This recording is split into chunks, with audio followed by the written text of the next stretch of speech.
Okay, inshallah, everybody can hear me now. Sorry, I have to set up all these computers and laptops. So bear with me, inshallah.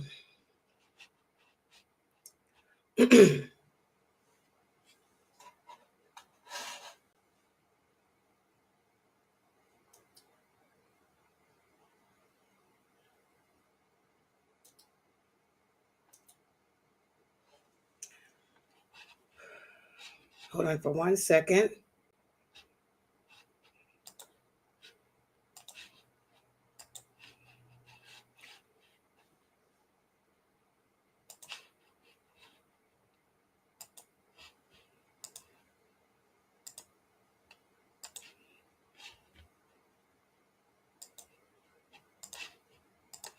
Okay, let's try this again. I don't know if anybody's in the Zoom room. I don't know if you can hear me or not. And if you can't, too bad, because I'm getting ready to start. Nobody's there to help me today. Okay. Hold on. Walaikum salam, Sister Margaret. You guys can hear me on YouTube and stuff, right? On Facebook. You guys should be good.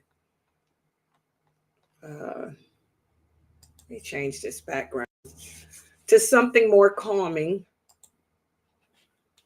And by the way, before I begin, just to let everyone know that we do have the Heroines of Islam class. We do have the Heroines of Islam class tonight at 9 p.m. Eastern Standard Time. And inshallah, I will be covering the story of Baraka. A lot of you have asked about Baraka from Brother Mukhtar. You guys have asked him. And I did her story before, but since we have so many new Muslims here now joining us, inshallah, I'll do her story tonight. So you don't want to miss that. That's at 9 p.m. Eastern Standard Time, everyone. My camera's dirty. I see I'm blurred up a little bit. Let me see if I can clean my camera. Hold on for a second. It's telling me that my camera's needs to be cleaned. It does. Look at that. Probably the cats. Let me see if I can fix this camera.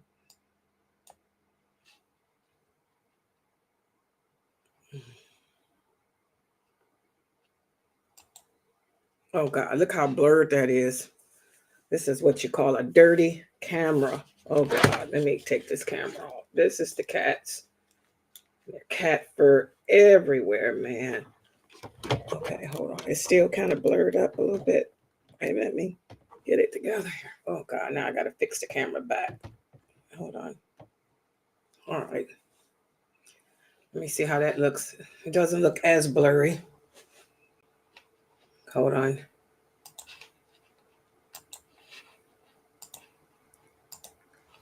It looks okay now. Okay. Okay, there we go. That's a little better. Okay, so inshallah, just to let everyone know, tonight at 9 p.m. Eastern Standard Time, I'm going to do the story of Baraka, who was the stepmother of the Prophet Muhammad sallallahu alaihi wasallam. She was like a stepmother to him. She raised him after the death of his mother. So that's going to be tonight at 9 p.m. Eastern Standard Time. And to answer, finally, you guys have a character that was Black. Okay. Yes, a lot of you are so into the color issue. Yes, she was Abyssinian. She was from Ethiopia. She was African. Okay. So we'll do her story tonight, inshallah. So let's get started on this class. And this is our Aqidah class, and we're studying from the book Diluting Wala Wal Bara, which is a great trilogy composed by Sheikh Karim Abu Zaid. In my opinion, it's one of the best. This whole series, this trilogy, is one of the best broken down books of Aqidah in the English language. Okay. But with all three of these books, as you guys can see, because you all have them, one of the biggest problems that we have with Muslims today is the Muslims today, many of them think that they can teach themselves a religion, that you don't have to have a teacher, that you can just pick up a book and start reading. And now Islam makes sense to you. And you can just pick up the Quran, and now you know the history of Islam. You understand the lawful and the unlawful. You know how to pray and all of this, when this is not true. The only way that you're going to learn this religion, as the Prophet Muhammad sallallahu alaihi wasallam emphasized, the only way to learn this deen is by sitting in the company of the people of knowledge and learning directly from them. You have to learn from a person of knowledge. You know, every Muslim, I tell you all the time, should have a teacher. You know, I have one. Okay, everyone should have a teacher. And that teacher should be bona fide and qualified to teach Islam. That teacher should have, first of all, knowledge of the Arabic language. And I ain't talking about slang Arabic. There's a big difference. I'm not talking about Egyptian. That's slang. I ain't talking about Palestinian. That's slang. I ain't talking about Jordanian Arabic. That's slang. I ain't even talking about Khaliji. That's slang. I am talking about the Fusha, the language that the Quran, the classical Arabic. They have to have knowledge of the classical Arabic, because a lot of things are translated wrongly in the English language. English is not Arabic. They're total different languages. One Arabic word can mean 300 things. Did y'all know that? Okay, so the first of all, that teacher has to have a knowledge of the Fusha, which is the language of the Quran. And not only that, that person also has to have great knowledge and command of whatever language you speak. In this case, English. How can a person teach you the religion correctly if they don't understand how to communicate with you? So they should also have great command of the English language if you're English speaking, Spanish language if you're Spanish speaking, French language if you're French speaking, or whatever. Secondly, that teacher should also have learned the Quran and its meaning.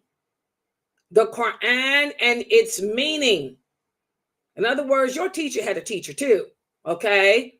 He should know the Quran and its meaning. I ain't talking about being able to sing the Quran. Anybody can sing. Most of the women on my website are from the African lands. They memorize the Quran by heart, most of them. They can sit here and start from El-Fatiha and go all the way through the whole book without even looking at it. But ask them what they're saying. They don't know. Ask them what any of those verses mean. They don't know. So I'm not talking about sing the Quran. The person has to have a knowledge and understanding of what those verses mean. And the only way that person will understand the meaning of the Quran is not by reading a tafsir written by Ibn Kathir. No, that ain't going to get it. A lot of problems with Ibn Kathir's tafsir. Okay. The only way that person's going to understand the meaning of the Quran is to learn the hadiths. And this is where we lose it. Because very, very, very, very few people know the hadiths. As the Prophet Muhammad sallallahu alaihi wasallam said, the day will come when there will appear amongst you many people who'll be able to recite the Quran beautifully, but it'll never go past their throats, meaning they won't know what they're saying. And because of that, they will issue fatwa or Islamic verdicts that go against what Allah has said, that goes against what the Prophet has said. He said, do not be intimidated by these people. Do not be intimidated by them, because you will never understand the Quran until you learn my sunnah, until you learn those hadiths. And that's the problem we have today. These people don't study the hadiths. First of all, they're too old, if you ask me. Abu Huraira was not an old man trying to learn what the Prophet said and did. Neither was Aisha radiallahu anha. Neither was Zainab radiallahu anha. Neither was any of those young Anas or any of them. They were young boys, young girls. The brain absorbs when you're young. You got to start learning that stuff when you're a kid, when you're 6, 7, 8, 9, 10. Because the older we get, the more we forget. Our memory leaves us. You can't think because, I'm at El Azhar University, so I'm 23 years old. I'm gonna that ain't getting it. Too old, too late. Okay. So this is where we lose it as Muslims. We don't know the Sunnah today. The Sunnah's become forgotten, abandoned, the Hadiths. That's why you listen on YouTube to a lot of these famous speakers, brothers and women too. Everybody wants to be a star today. They all got a YouTube channel. They'll sit there and quote verses from the Quran and talk about Islam based on how they feel, their opinion. You don't hear these people quoting any hadiths. The brothers are quoting what some imam said. I get so sick of hearing that. Imam so-and-so, Sheikh so-and-so. I'm like, who cares? What did the Prophet say? Sallallahu Alaihi Wasallam. What did Ibn Abbas say? What did Aisha say? What did Abu Bakr say? What did Umar? I don't hear these brothers quoting no companions. If they quote the companions, it's from a fatwa that their sheikh mentioned. Well, the sheikh said that Ibn Abbas said that so-and-so said. The sheikh.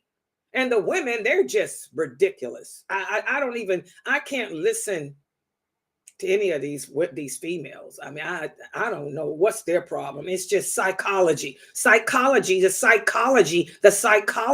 human psychic, your mindset. What did Einstein say? The human psychic, the human emotions. Oh my God. Days of Ruwaybida. That's what we're living in. So it's important for us to learn the hadiths. The hadiths are the history of Islam. The hadiths are the explanation of the Quran. The hadiths give us the way how. Okay? And when you guys learn this religion, you have to learn from a person who knows that Arabic language, speaks that English well, and knows those hadiths. That's the thing. So that way, when they quote a verse of the Quran to you, it's not misconstrued. Okay? When they give an explanation of a hadith, it's not misinterpreted based on what the sheikh said. Okay? Big problem. Big problem today. Like I said yesterday in the lawful and the unlawful class, most Muslims don't know what's lawful. Most Muslims don't know what's unlawful. And this is what we should know. Most Muslims don't know how to pray correctly. You should know that. Most Muslim women don't know how to dress, what they can and can't wear. And you should know that. Most Muslim men don't know what their obligations are. And they're supposed to know that. But we don't, because we don't know the hadith. So these books that's written by Sheikh Karim Abu Zayd, you guys need to buy it. Buy them all, the whole trilogy. We're studying volume 1 and almost at the end of it. That's why I'm trying to get you. Let me put that picture up of volume 2. For those of you who have not yet ordered the second, which is volume 2 of this book, this is how it looks. It's just like the blue, but it's red. The book is $19.99. It's over 500 pages. $19.99 is very cheap. This book is worth much more than that. It's worth over $100 if you ask me. Okay? But this is volume 2 of Diluting El Wala Wal Bara. This volume speaks about awakening faith in a non-faith centered world, which is what most of us live in. So you want to buy this now because we're in the part 2 of the volume 1. And these chapters that we're going over now, they really serve as an introduction to this volume 2. So go to Amazon.com and buy the book. It should be a part of every Muslim's library who speaks English. Because, I'm telling you, I've been teaching Islam for a long time. Okay? I'm not new at this. I've been teaching it longer than most of these brothers that y'all listen to. They ain't been teaching as long as I have. SubhanAllah. That's the truth. I'm older than all of them, too. All of them. I think I'm older than Kareem Abu. I think Kareem Abu Zayd may be the same age as me. I think me and Kareem Abu Zayd are the same age. Okay? I'm not no new chicken at this. But anyway, guys, pick up that book. Seriously. Because we're on chapter, what is this, 5 now? There's only the introduction. Is only 8 chapters. So we'll be done with it soon. And you got enough time to get your monies together to order it for those of you sisters who get a check every month. You know what I'm talking about. Hello, I get a check every month too. I joined the welfare club. Fresno. I retired. So that means I joined the welfare club too, because I only get 1 check for the whole month when I used to get paid every 2 weeks. That's a big problem. I've been retired 2 years and cannot adjust. I don't know how y'all do it, paying all bills at one time. I'm used to always having money. SubhanAllah, it's just a big adjustment. So you got enough time to get that book, sisters. All right, so, and I'm going to put it right. Oh, yes, and remind me. In fact, let me take this down. Before, I'm going to take this scan code down, because to show the PowerPoint with this new program that I'm streaming from, I can't put that up. But please support us, guys. This is the 25th of the month. Our streaming program comes out on the 1st. That's 300. And we still have, guess what just came out yesterday, guys? That dial pad. Now, I don't know why they waited so long. We're back down to $20 in our account because dial pad came out yesterday, and that's $160 something. So please, guys, support us. You know, I'm gonna take this thing down so you guys will be able to see the PowerPoint. Yeah. I don't want to go up like that, though. That's why I have it up. Remind me to take it down, guys, because I don't want to be full screen before I share my PowerPoint. Okay, let's see. Brother HK is here. What is this? The wife of Pharaoh was so righteous. That is why she will be one of the 4 queens in paradise. Oh, okay. And peace and blessings be upon Prophet Moses, alayhi salam. Okay. All right. So, for this class, we've been speaking in detail about how to show allegiance to one another, living in a non-Islamic environment, a non-Islamic society. We spoke about how, as Muslims, we get along with the 9 Muslims. 9 Muslims. We get along with the non-Muslims, but we have to also know how to disassociate ourselves from that which they do that contradicts our way of life. And many of you are experiencing that right now, because this is supposed to be, what is this? 'Tis the season crap. Y'all saw my poem I put out yesterday. The 'tis the season. These non-Muslims, this is their biggest holiday of the year. They always party. You know, the non-Muslims got holidays every day, but this is their biggest one. So, you know, as a Muslim, you have to disassociate yourself from this. This is bara. This is bara, disassociation, meaning that we cannot take part in these festivities. Why? Why come we cannot take part in these festivities? Because our allegiance is not to this. That's the problem. Muslims today are celebrating non-Muslim holidays and making their own holidays up too. Because in the Muslim countries, they done made up some crazy holidays. Okay? The reason they're doing this is because they don't understand the principle of wala wal bara, of allegiance. As Muslims, we testify in that shahada that our allegiance is to Allah, to the Prophet Muhammad sallallahu alaihi wasallam, to the religion of Islam, and to the Muslims. It's not part of our culture. That's the thing.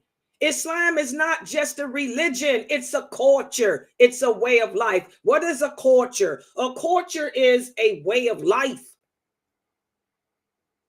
So this is our way of life. In our way of life, we do not celebrate Christmas because it contradicts la ilaha illallah. We don't believe in that nonsense.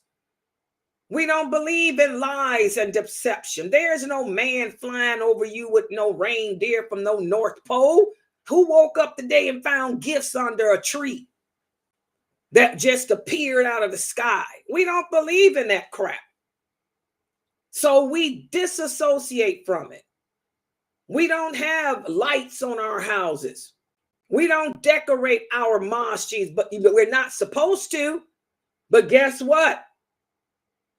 If you drive around your city, I bet you will find one mosque that got Christmas lights up. And you ask them why they doing, they'll say, oh, we're just trying to it's interfaith. We're trying to let the Christians know that we're kind, we're peaceful people, and we respect. No, respect is not the same as worship. And that's what we're going to talk about today. Celebrating is an action of worship. Did you guys know that? See, we're not educated. It ain't got nothing to do with Jesus. It ain't got nothing to do with the Prophet Muhammad sallallahu alaihi wasallam. It ain't got nothing to do with any of that. It has to do with Allah. Whenever we celebrate something, that's an action of worship. And we Muslims are too stupid to know that. Okay? Only Allah is worthy of worship. That's the shahada, la ilaha illallah. You're testifying that he's the only one worthy of worship. He's the only one worthy of being celebrated. We don't celebrate anything but Allah. We don't even celebrate the Prophet Muhammad sallallahu alaihi wasallam. That's why we don't do birthdays. That's also why birthdays are haram. This is celebrating something other than Allah. This is giving homage to and eulogizing something other than Allah. We don't even eulogize the Prophet sallallahu alaihi wasallam. So where do you Muslims get off eulogizing yourselves, your children?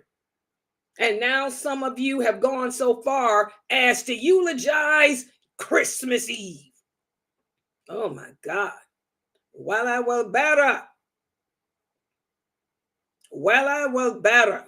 So it has nothing to do with Jesus or when Jesus was born. It ain't got nothing to do with any of that. It has to do with Allah. Our allegiance is to Allah, to the Prophet Muhammad sallallahu alaihi wasallam, and to each other and this deen. Does everybody understand that? And the same with prophets. We don't celebrate no prophets' birthdays. What are you doing? We don't worship the Prophet Muhammad. The Prophet Muhammad sallallahu alaihi wasallam, before he died, as he lay on his deathbed, he said, woe unto the Christians and Jews. May Allah curse them. He said, do not do to me what they did to my brother Jesus. Don't worship me. Don't eulogize me. And you Muslims are doing the same thing. But this is what, the prophet said we would do. We would imitate the non-believers in everything they do. So that's why you got jingle bell Muslims. You got birthday celebrating Muslims. You got partying Muslims. You got weed smoking Muslims, fornicating Muslims, adulterating Muslims, lying Muslims, cheating Muslims, breaking promises Muslims. We're just like them. Association brings about assimilation. We're living in this non-Muslim land, and we've taken on or assimilated the ways, the actions, the ideology of the Kafirs. Sad. So today's topic I put on Facebook and YouTube. You guys should have read pages 307 to 309, because now we're going to speak about how to disassociate.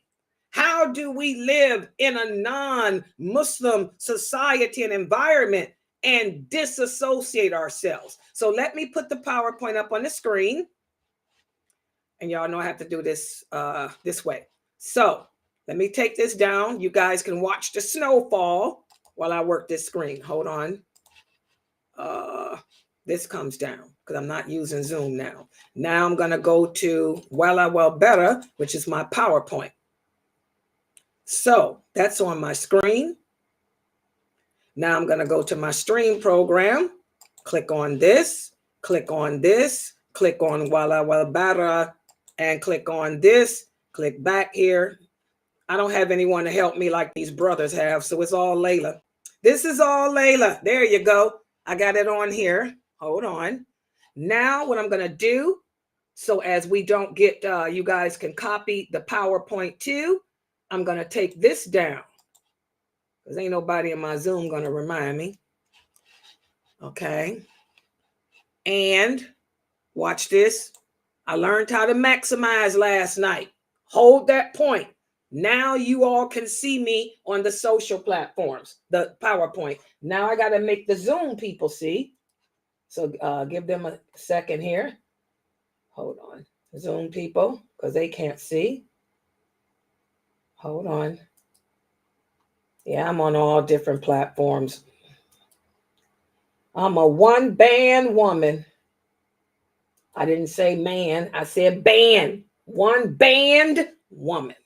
All right. Okay. Good job, Layla. I'm proud of myself because I did that. And I'm not having an anxiety attack. Okay. So now let's get this PowerPoint working. Started at the beginning. Inshallah, you guys can still see. I got my other screen open where I can see on my, what's this, tablet?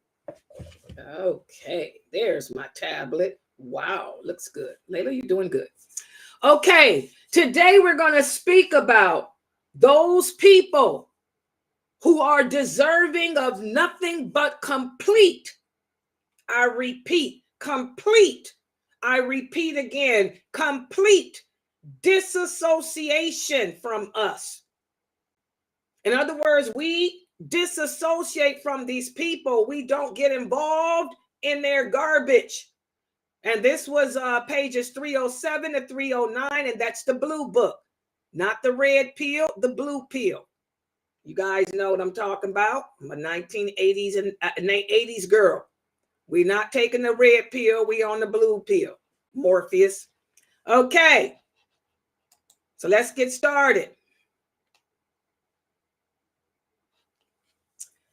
The people who are deserving of disassociation from us. That means we don't show no allegiance to them at all. We don't show no loyalty to them at all, because their lifestyle, their culture, their ideology totally contradicts our principles, our ideology, our culture. And I want y'all to remember our culture is Islam, which is total submission to Allah. That is our culture as Muslims.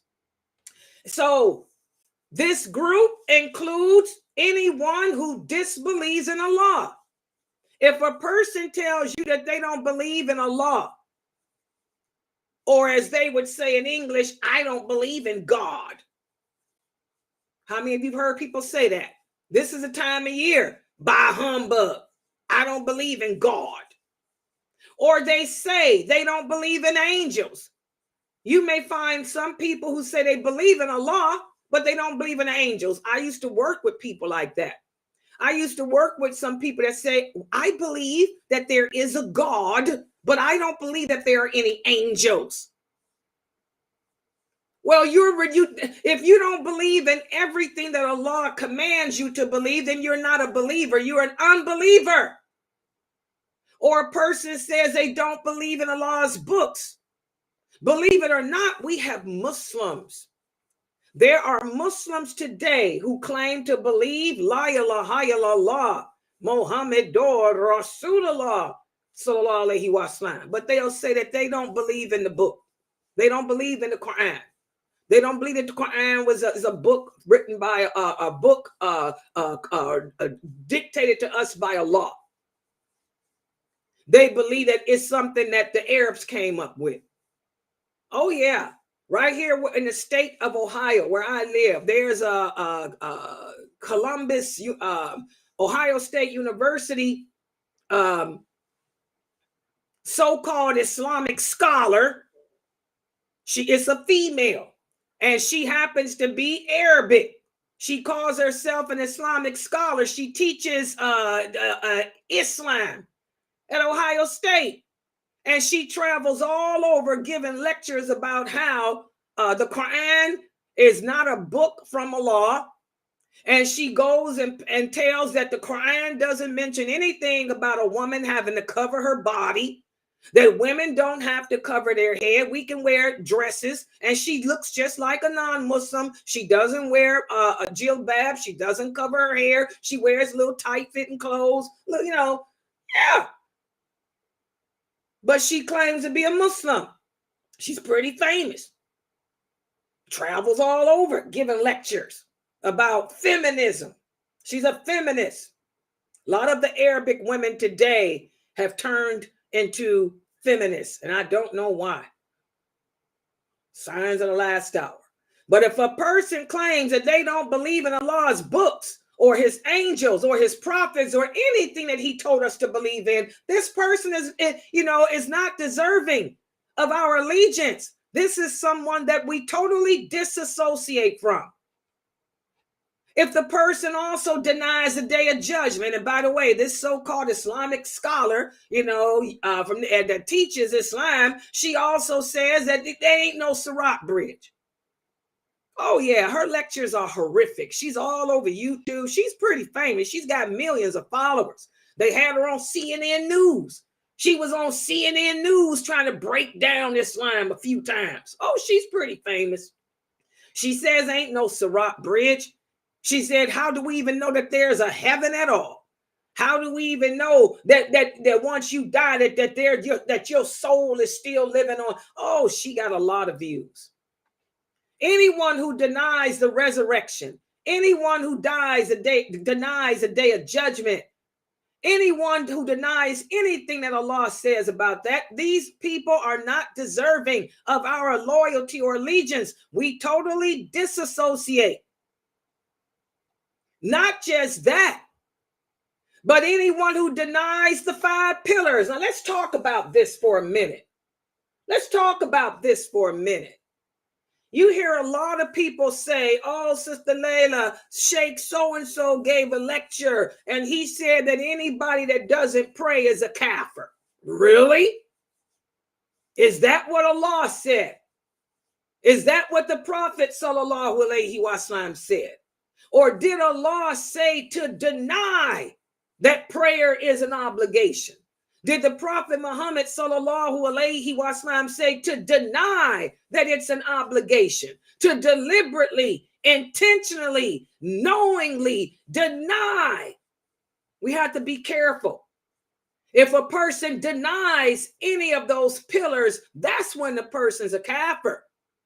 That's when the person's an unbeliever. And kafir, for the new Muslims, what does the word kafir mean? You get blacklisted if you say it nowadays, some places. Kafir is just an Arabic word that means unbeliever, a person that does not believe in Allah. It's not a bad word. You ain't cursing somebody out. Okay, Allah uses that word over and over again. Okay, so I don't want to get no emails from you Mutazila telling me that I shouldn't use the word kafir in my lectures. My name is lailanasheeba. I walk to the drum beat of Allah and the Prophet, not to no man, no woman, no animal, no child. You got that? Wrong, sister. All right.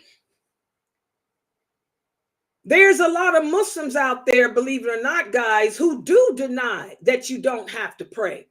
They also deny that you have to fast. There's some sects and groups out there who will say, oh, we believe in Allah, but once you reach a certain level of understanding of Tawheed, you don't have to pray anymore. You don't have to fast anymore. Those are Sufi sects.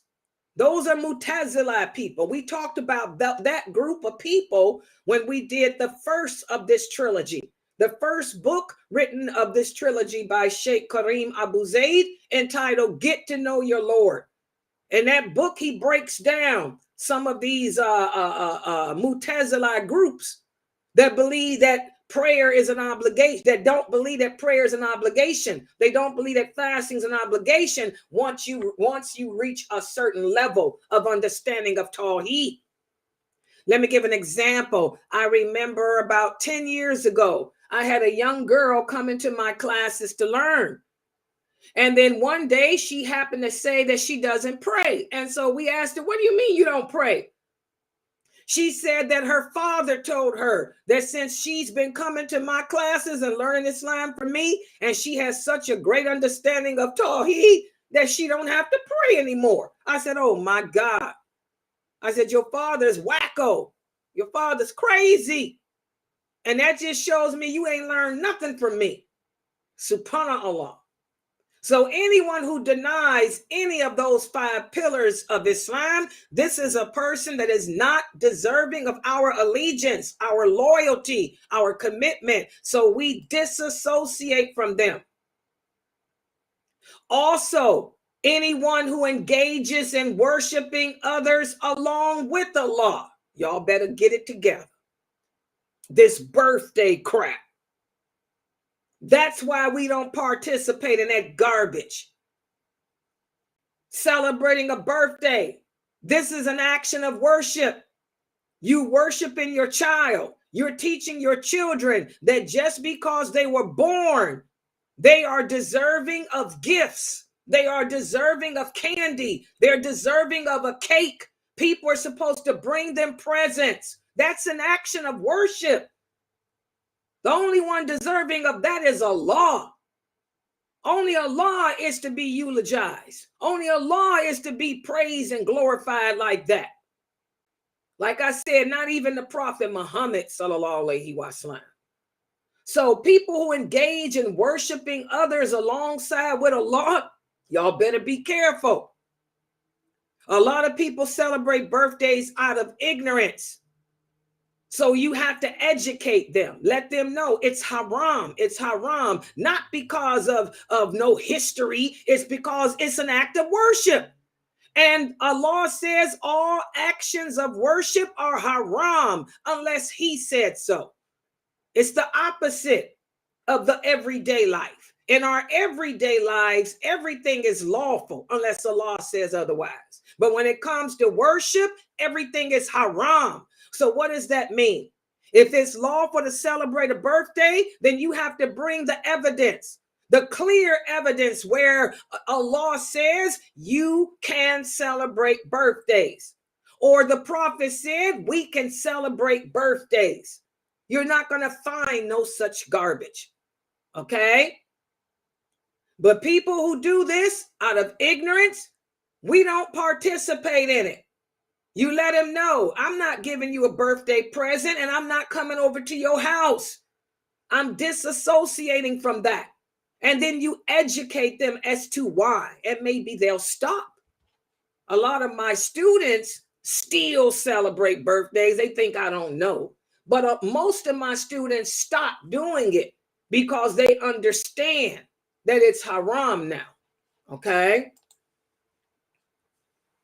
We also disassociate ourselves from anyone who reserves any kind of devotion that is due to Allah and his prophet and the righteous people who reserve any of that to something other than who's deserving of it. It's the same thing as celebrating birthdays and stuff, eulogizing, and also loving. Remember, as Muslims, we're supposed to love what Allah loves, hate what Allah hates. How many of you have heard Muslims say, oh, she's my best friend.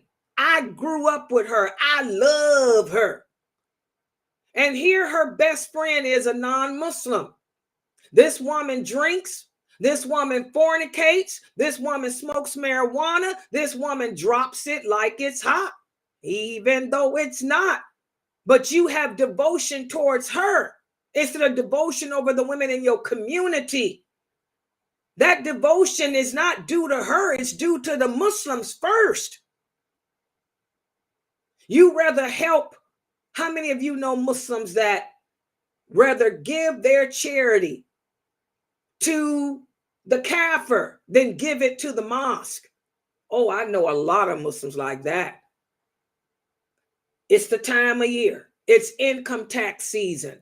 Look how many Muslims will take half of their income tax and give it to the United Way or give it to St. Jude's Hospital for cancer. First of all, St. Jude, the Kafirs, they don't need our help. Like the prophet said, the Kafirs will, the Christians will always be over us. Why? Because they take care of their people. They don't need your charity. Our charity is for us. The prophet said the people most deserving of your charity are the Muslims first.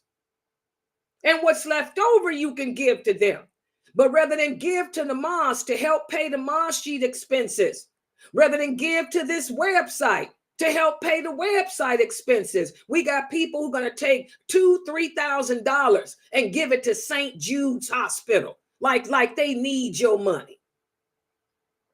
When this website, $2,000, that's how much it costs to pay a month's expenses. That would take care of the whole month's expenses. $2,000 could pay a lot of bills at the mosque, the light bill, the gas bill, and help pay for the Eid. SubhanAllah. So whenever we reserve devotion that's due to Allah, to the prophet or the believers, instead of us showing it to them, we show it to the kafir. This is someone that we disassociate with. And I'm telling you people now, those of you giving your income tax to St. Jude, don't let me find out.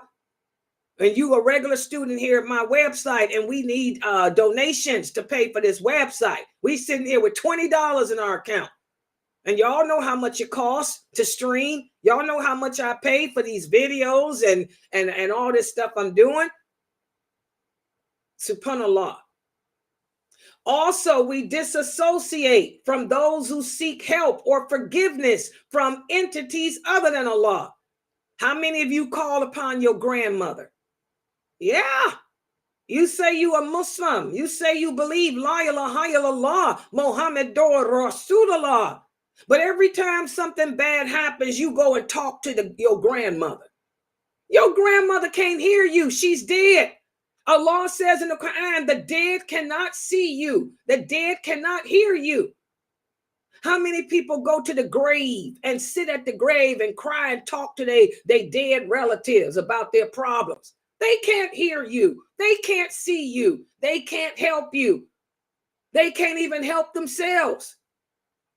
When we need help, when we need forgiveness, we call upon Allah alone. We don't even call upon the Prophet Muhammad for help. Sallallahu alaihi wasallam. And also, we disassociate from anyone who rejects any of the names of Allah. Again, this woman who calls herself an Islamic scholar here, teaches at the university, on CNN, talking about Islam all the time with no hijab on or nothing. Okay? She doesn't believe in all of Allah's names and attributes too. She makes fun and ridicules how people say Allah has hands. She said, if they're, how can we actually say that God has hands if God is the one that says be? She shows contradiction. Remember, she doesn't believe that the Quran came from Allah. She believes the Arabs wrote it. She said, and that's one of the things you can use to refute and prove that it's not the book of Allah. She said, because how can you say in one verse of the Quran that God said be, and then in another verse you say he shaped you with his own hand? Oh yeah, this woman is sick. I can't stand her. And she's always on TV. Okay? People who reject any of Allah's names or attributes, we disassociate with them completely. That woman is not deserving of my allegiance, my help, my love, my support, or anything else. If I saw her on the street, you know what I would do? I'd spit and keep it moving. I'd spit on the ground and keep it moving. If I saw her about to get hit by a car, I'm sorry. I just have to, blow my nose and keep it moving. How dare you say it about Allah? So these people are not deserving of anything from us except disassociation. And it's not personal. Remember, it's all for the sake of Allah. Because you said bad things about Allah, because you questioned him, his names, his authority, you questioned his book, his obligations. We dislike you for the sake of Allah. It's not personal. It's business, not personal. And also when we talk about disassociating from people, also people who follow a path other than that of Islam. Some of my co-workers, right before I retired, the last place I worked, a lot of my co-workers were Wiccans. Y'all don't know what a Wiccan is? They practice witchcraft. Oh, I worked with a lot of women who were witches. And they kept telling me, oh, witchcraft is not what you think, Miss Layla. We believe in Mother Nature. They believe in Mother Nature. And we deal with the earth and the elements. I remember they used to always try to put together different herbs and spices and things, and they would bring it to me for my arthritis. I wouldn't take none of that stuff.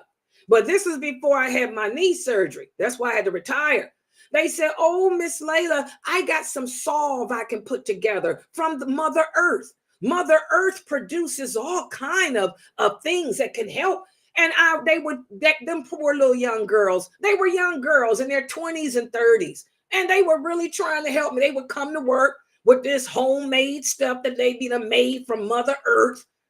And I wouldn't take it. I tell them, I can't have nothing to do with this. I'm not eating your food either. I wouldn't eat their food. They would have these bring-ins we worked third shift. They'd have bring-ins and they'd make cookies and cakes. Oh, I'm not eating none of that stuff. I'm disassociating. I ain't got nothing to do with you. We come to work. You my co-worker for today. If these clients get up and they start acting crazy, we gonna take them down. Because I had to take them down. I worked with a bunch of jinns. Seriously, my clients were possessed. I say, we come in to work tonight. When they jinn wakes up and they come flying out them brooms, we gonna take them down together. But I don't want your food. I don't want your coffee. They would try to bring me coffee, Starbucks. Nope, no, thank you. Individuals who follow a path other than that of the believers, we have nothing to do with them. Wiccans, I'm telling you, those some serious people. I don't eat their food or nothing because you don't know what kind of spell they think they doing to you. Also, this includes people who advance the claims of those who oppose Islam or those who exhibit, things that contradict it. For example, you got groups here in America, especially where I used to live in the foothills of Kentucky, the Ku Klux Klan. They're everywhere, really. But that was really one of their big headquarters. They used to come to my job and post because they knew when they heard that a Muslim, when they heard that a Arab Muslim was in the city, had moved in town, because I had to move there because my job had transferred me. They was coming every month, posting up flyers against Islam and Muslims and terrorists and all this crap. And I knew who the people were. I knew that some of them were my co-workers. So you know what? I refused to work with them. I went to HR and I told them, I know that Jim Bob had a mask on, because they always put masks on when they come put their flyers up. But I know Jim Bob is a Ku Klux Klan. I refuse to work with him because I feel like my life is endangered and it's my civil right to protest. So Jim Bob couldn't work with Layla. Nancy Hill over there, even though she had her mask on, I could tell that was Nancy Hill who put that flyer up because she got a big behind. I ain't working with her either. I said she couldn't hide her butt. So Nancy Hill couldn't work with Layla either. Anyone, you distance yourself as individuals, even on the job, guys. You distance yourself, from anyone that opposes Islam or exhibits some type of behavior that could compromise you and the Muslims and our belief system. I refuse. And I was a union steward. They gave me, honey, HR didn't bother Layla. They knew I would put a grievance in and unfair labor practice in a heartbeat. Only certain people could work with me, the Wiccans. And that's a shame. All my co-workers were Wiccans. But I wasn't having none of them Klans people with me. So this is why the companions we talked about before, they classified people into categories based on their worthiness of association and disassociation. And as Muslims, we have to do that too.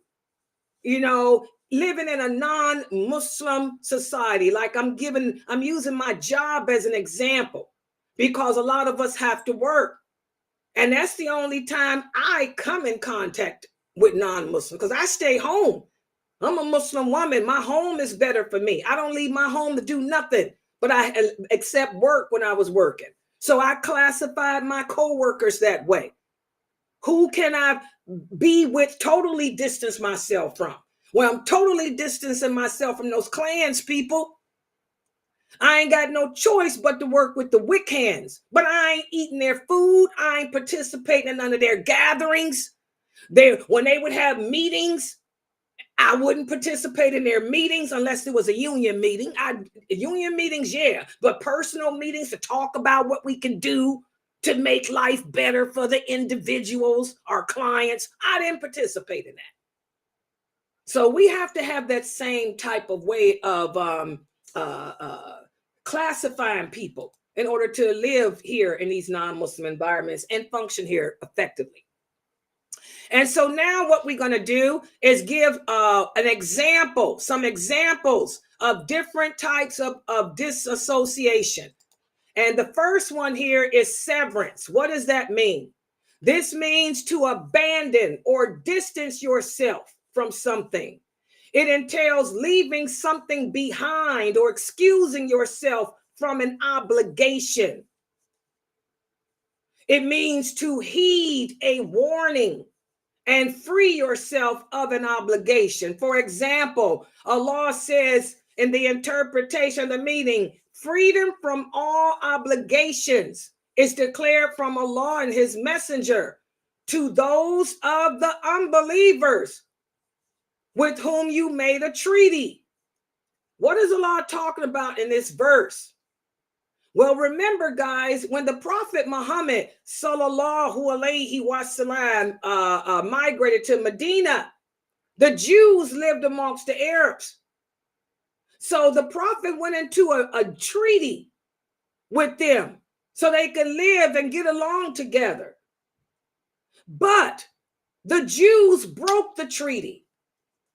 And when they broke the treaty, that's when Allah sent this down, said all the obligations and all the things you agreed to with them is null and void because they have actively opposed you. What happened was, remember, we talked about it in Mukhtar's class. They joined with the Quraysh to fight against the Prophet. They betrayed the Prophet, sallallahu alaihi wasallam, and tried to come from behind and attack him and the Muslims. So they broke their agreement, their treaty. They are actively opposed or helping the opposition against them. So that means we can abandon that. We can just excuse ourselves from that obligation. Everybody understand that? You at your job, you make an agreement with your co-workers that as long as they respect you, as long as they respect your way of life, we can work together with no problem. But if they start talking about Islam, talking about your religion in a bad way around you, then whatever agreements we made is null and void. I'm going to go to HR now, and I'm going to ask HR to remove me from this place, to put me in another office, another building, another environment. Okay? So severance, that's how we can disassociate. Okay? And again, this happens, you can free yourself from any obligations or commitments that you made, with non-Muslims or whatever, if they end up breaking that by opposing you and aiding the enemies against you. Okay?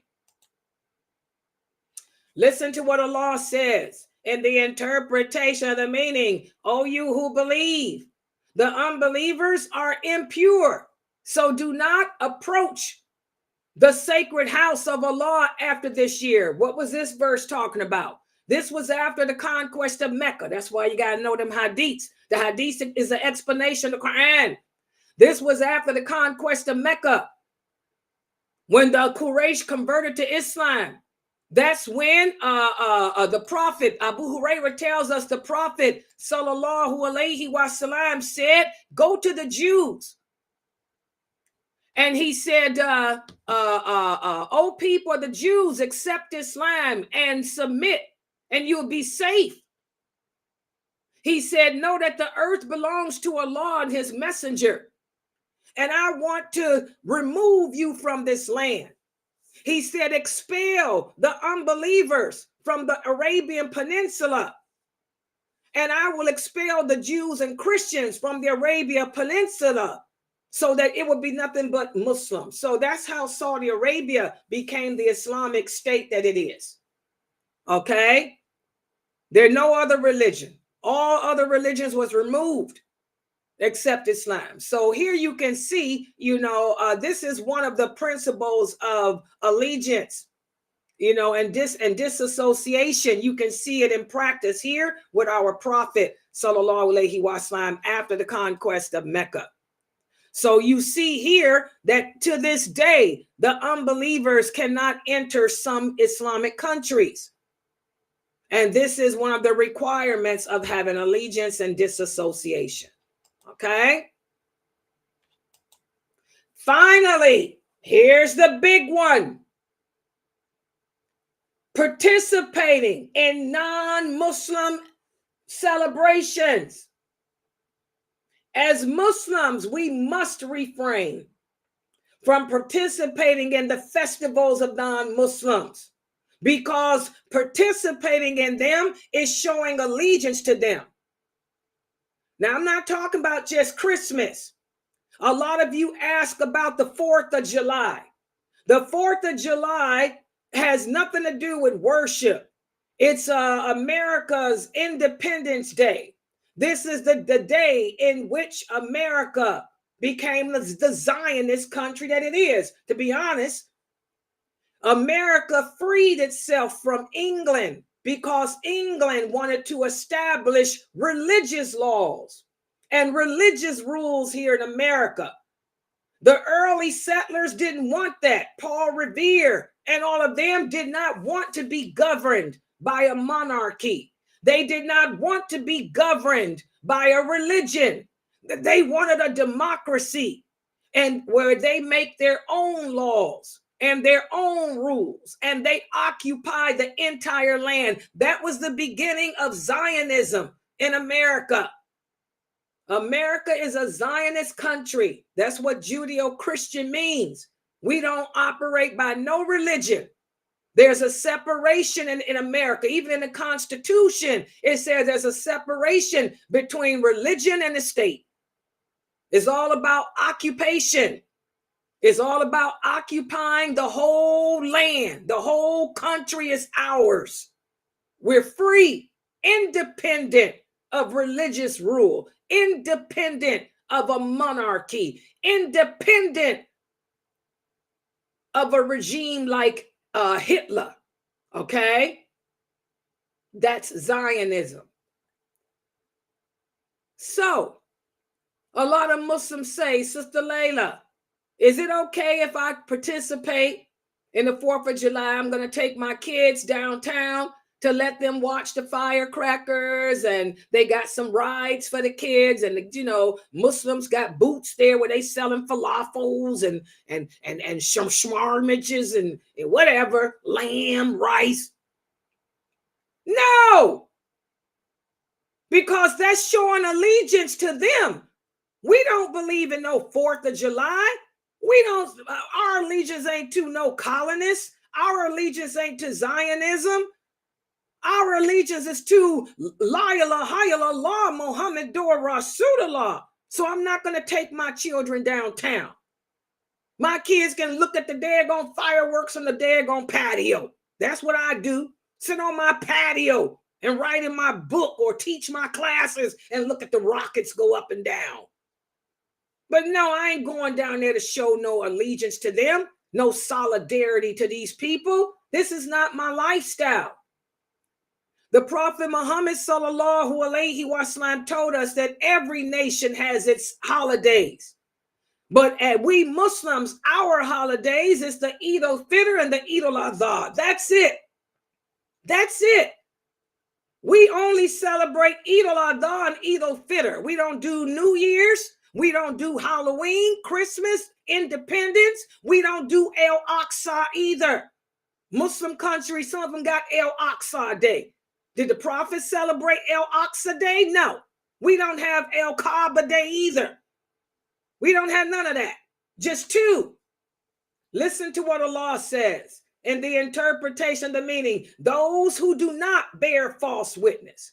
By participating in these non-Muslim holidays and celebrations, you're giving false witness. You're bearing false witness to something that totally contradicts our belief system. We don't support no Zionism. We don't even believe in a democracy. How many of you knew that? Islam is not no democracy either. We believe in a caliphate. Are you people crazy? So now let's see how well you guys understood today's class. Get ready. People in my Zoom room, get to the microphone. Put your cooking down, your cheering down, and your husbands down, your wives up, down, whatever. And let's see how well y'all can answer these questions today. Here we go. Abdul wants to marry a Christian, Brother HK. Brother HK. Brother HK, this is your question that you've asked twice now. And I want you to answer this question based on what I just taught you today, Brother HK on YouTube. If you stay long enough to learn, you should be able to answer these questions. I hope you still here. I hope you paid attention. Here it is. Abdul wants to marry a Christian woman.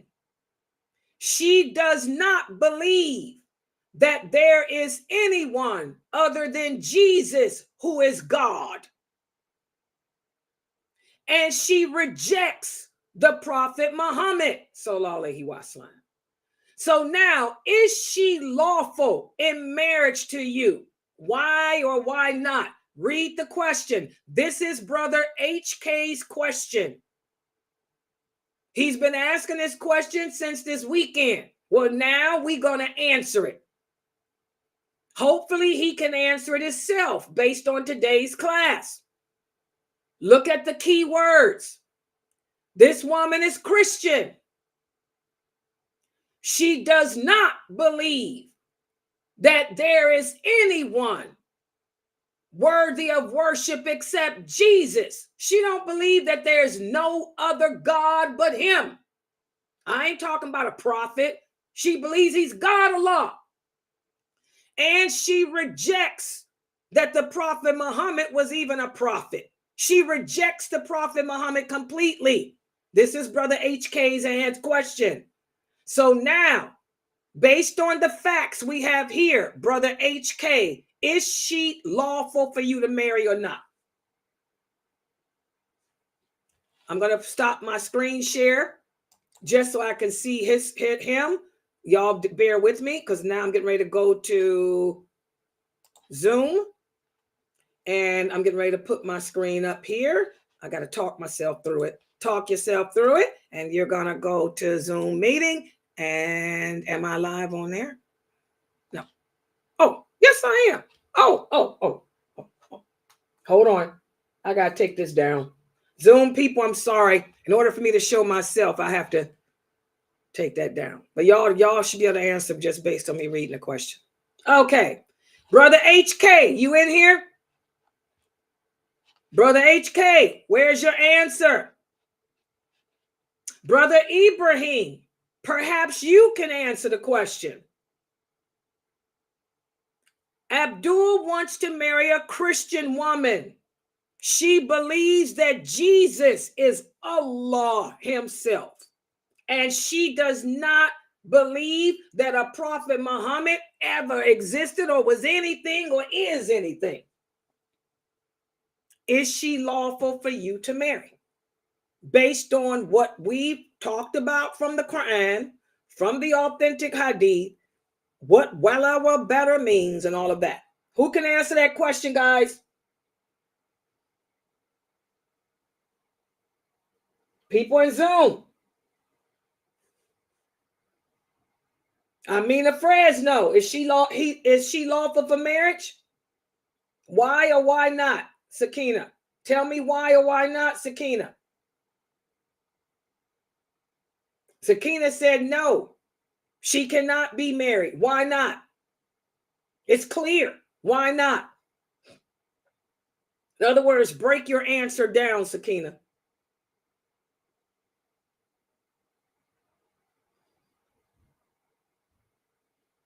She's a Christian. She says she's a Christian. She may be a Christian, but she's not trying to lean or have any inclination towards Islam. So, I mean, that just takes her out the ballpark. And then, But what's the main thing? What else? She believes that Jesus is God. Like, he's the only one that should be worshipped. And that's forget that too. Even if we tried to play on the fact that all Christians believe that. What else? She's a disbeliever. She doesn't deserve our allegiance. Yeah, but why not? A lot of people, like Mukhtar was saying, will tell y'all what the Christians today ain't no different than they were then. Christians always believe that Jesus is God. But what else? Did y'all hear the question? What else that can't nobody refute? She also doesn't believe that the Prophet Muhammad sallallahu is a prophet. Exactly. She rejects and denies Muhammad Rasulullah, That's it.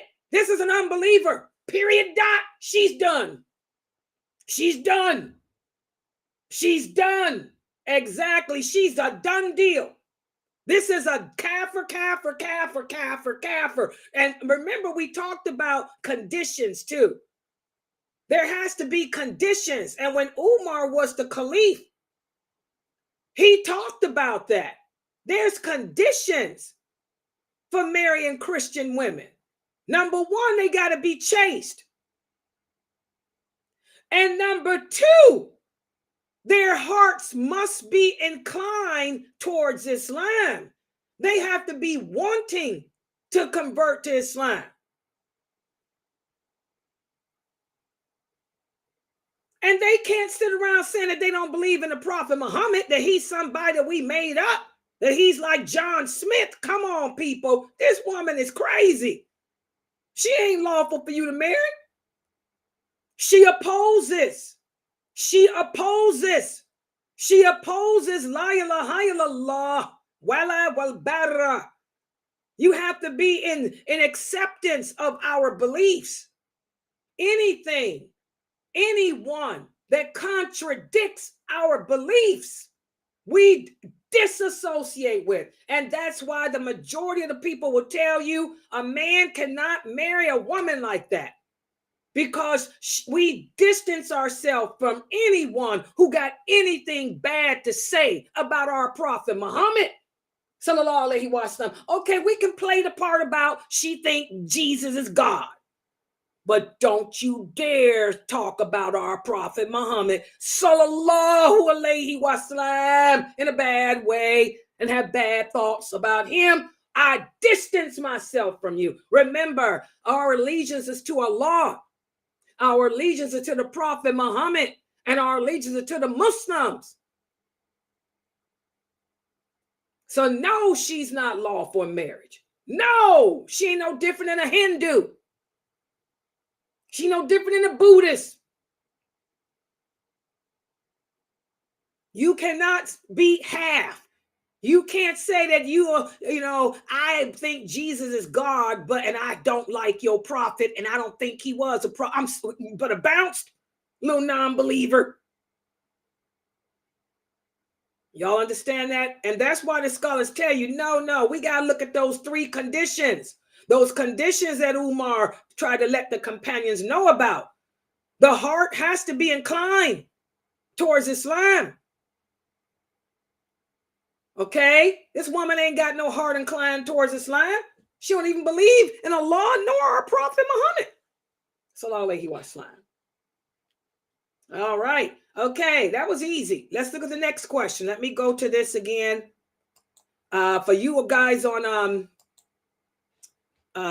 Zoom, just listen to the question because I'm not going to be able to do it like that. Hold on. Is that it? Yeah. Okay. Okay. Inshallah. Uh-oh. Wait a minute. What did I do? Oh, I got to take it down. I'm sorry. Okay, I got to turn it on for y'all. Okay, here we go. Let me make it large.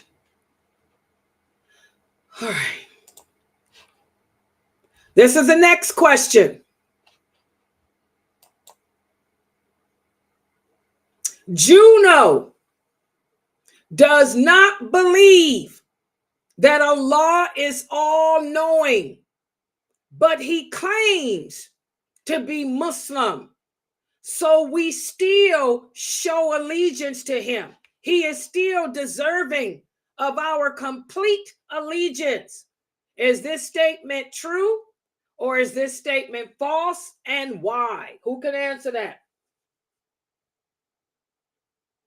Is this statement true or is this statement false? Who can answer that? Juno does not believe that Allah is all-knowing, but he believes everything else, he says. He just don't think that Allah knows everything. He thinks that there are some things Allah does not know. Is he deserving of our complete allegiance or not? In other words, do we disassociate from him or not? Come on, people. I would disassociate from him because that's one of the attributes and names of Allah. And yeah, I would disassociate. Okay, do you guys agree with that answer? The people on YouTube? I'm getting ready to look at you guys here. I'm coming. Just give me, I agree. give me a We minute. deny one of the names of Allah. Okay, hold on. People on YouTube, I'm getting ready to, there I go. Now y'all can see me. Hold on. This is so weird. Flipping back and forth, back and forth. Okay. Do you people agree on YouTube and Facebook and Twitter and Twitch? Y'all agree too? Trovo? Oh, there's Trovo. Okay, good job. You're right. We talked about that. He's not deserving of our allegiance. You're going to reject even one of Allah's names, to reject even one of Allah's attributes. We disassociate from you completely. Y'all understand that? Completely. I have nothing to do with you. If you're to reject just one of Allah's names, oh no, that's just like in the first scenario. The woman claimed that Jesus loved me and he's God, but she said Muhammad ain't nothing. Sallallahu alaihi wasallam. I'm sorry, sister, you got to bounce. Okay, good job. All right, let's look at the next one. Oh, how do I do it?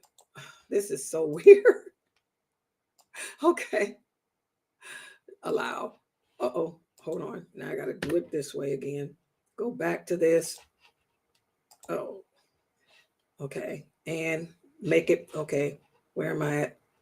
Where's my PowerPoint? Okay. Next question. What about this? You have an agreement to help your co-workers as long as they do not utter any abuses against your way of life or the Muslim population. One co-worker curses all Arab countries.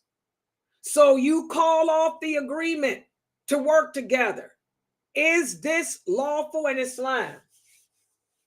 Why or why not? I'm sorry, Sister Lila. Can you repeat that question again? I only caught a part of it. You have an agreement to help your co-worker as long as they do not utter any abuses against your way of life or the Muslim population. One co-worker curses all Arab countries. So you break the agreement you had with them. Is this lawful or not? Is that lawful or not? What's this here? Yes, this is lawful because he broke the contract by saying an abusive thing about a Muslim country. So yeah, this is lawful. Good job. Good job. Yes, yes, good job. You break the agreement. Because again, our allegiance is to each other and Allah and the Prophet and the Deen. You know, somebody is opposing our way of life, opposing our people, opposing our ideology, our beliefs. We distance ourselves from these people. They ain't deserving of nothing from me. Like I gave the example, I wasn't working with no clans people. Go to HR. But move me somewhere else or move him. I got the seniority. They moved them because I had the seniority. I got the seniority, so get them out of here. I pick who I want to work with. And I did. I picked who I wanted to work with. Okay, last question. What about this? Now, this is a good one. Is it lawful to celebrate New Year's Day? Why or why not? That is the question. Is it lawful to celebrate? Because it's 'tis the season. 'Tis the season getting ready to happen again, guys. We get this question all the time. Let's see if y'all can answer the question yourself. Can we celebrate New Year's Day? No, we cannot. Why or why not? Because that's celebrating something outside the scope of worshiping Allah. It's showing allegiance to the land. It's the holiday of the land. It doesn't have anything to do with Islam. So Exactly.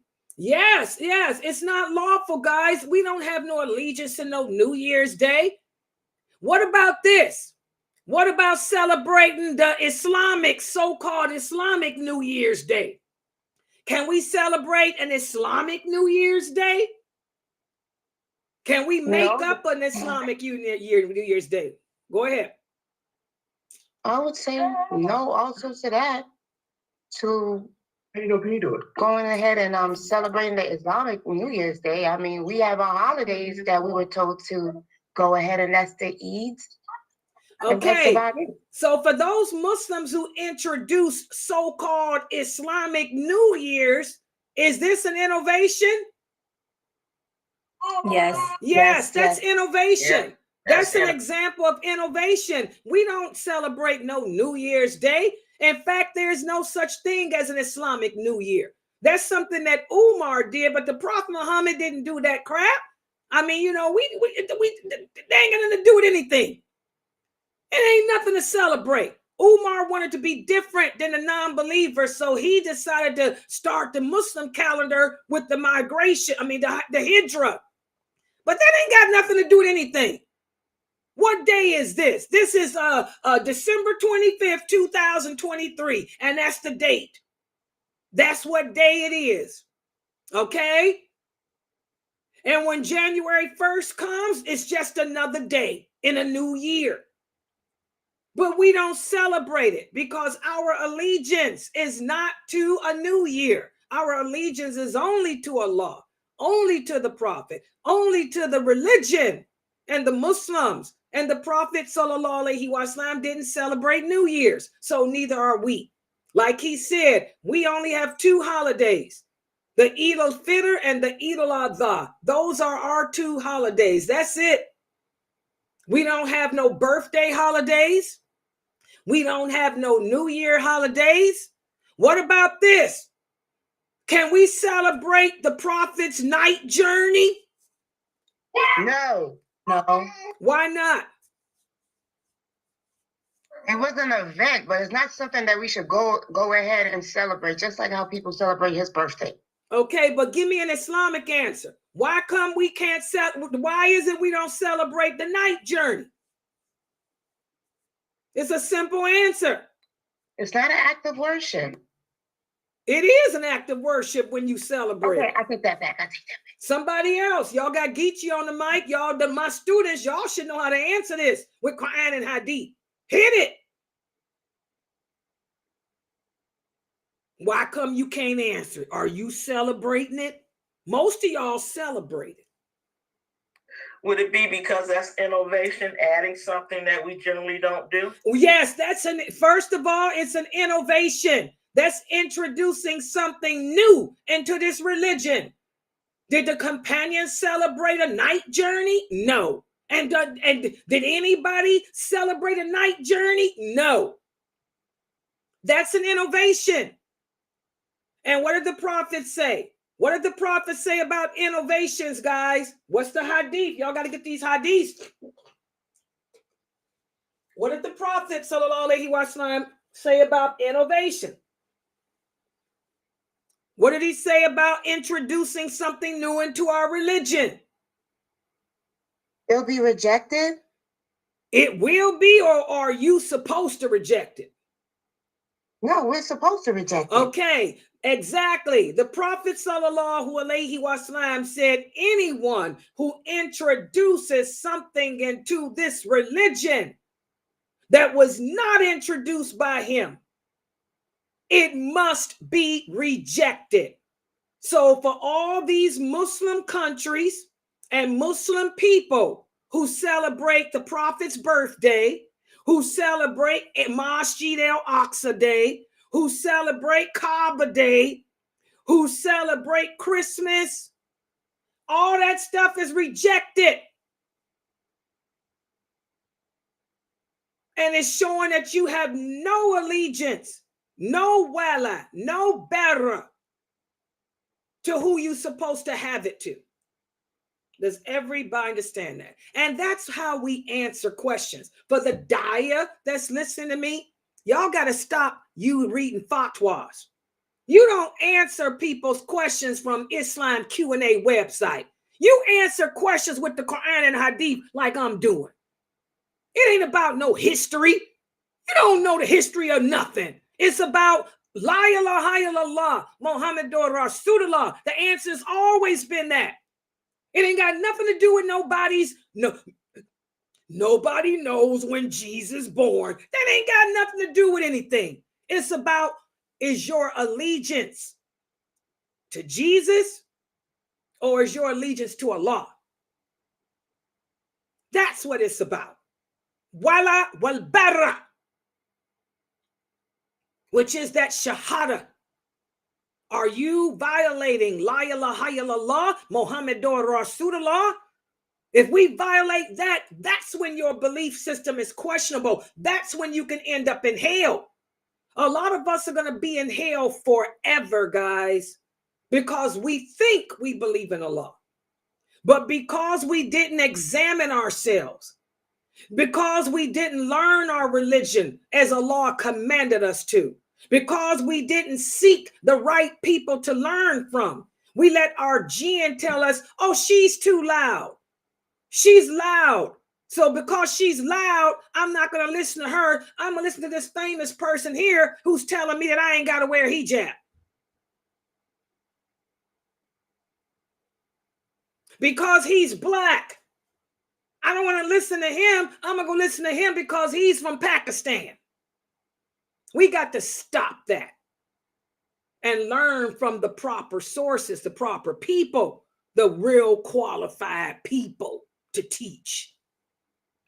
All right. Okay, we're going to stop right here. Subhanakallahumma wa bihamdika ashhadu an la ilaha illa anta astaghfiruka wa atubu ilaik. You guys did pretty good with this quiz. I'm very proud of how y'all answered it.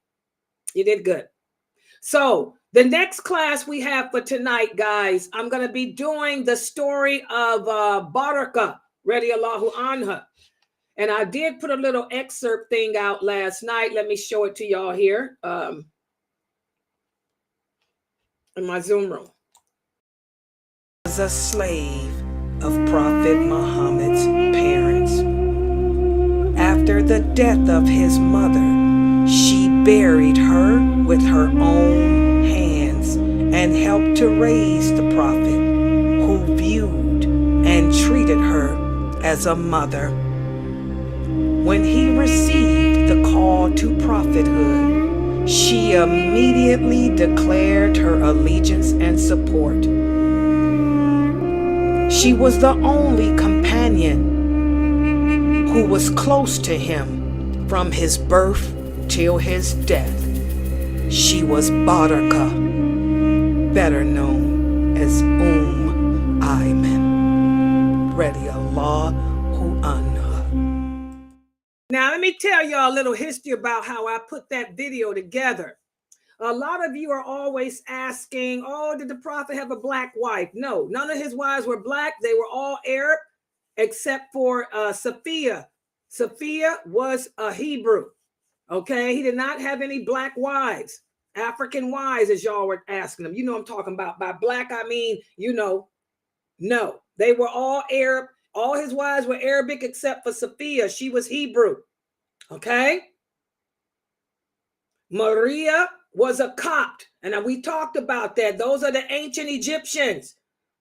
Maria was Coptic like I am. My father was a Copt. Okay. Sheikh Atli is a Copt. Y'all talk about how Sheikh Atli look. He's a Copt too. Same family. We all from the same tribe. We're Copts. Okay. They're from the ancient Egyptians. Okay.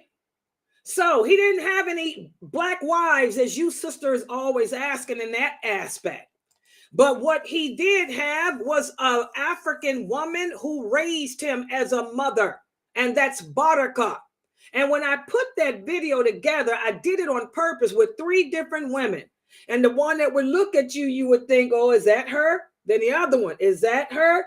You see, I kept the black lady for last. It was Baraka, Ayman. She was dark in color too. She was dark in color too. dark in color. There is no question at all about her being African.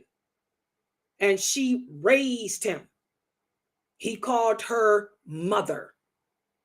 So we're going to do her story tonight, inshallah. So that's at 9 p.m. Eastern Standard Time. Please make sure that everybody is here for that. And also, guys, if you enjoy learning from me here, please like and subscribe and share. Please like my YouTube videos, put a like on the video, and also subscribe to our channel. And also share my channel to the Muslims on your list. You're going to always hear negativity from people. People like to talk about people who are doing good things. That's how you know the person must be good, because they're talking about her. If they say, oh, she's okay, then that person is somebody you don't want to listen to, okay? When they stop talking about you, that's when you worry. But try to share me, especially for the sisters here, because my dawah is mainly aimed at you. Sisters, I got brothers here too, but I'm focusing on you sisters. You know, share me to the women on your Facebook pages and YouTube platforms. Okay, I'm going to log out for right now. Inshallah, I'll log back in at 9 for the story of Baraka. Subhanakallahumma wa bihamdika ashhadu an la ilaha illa anta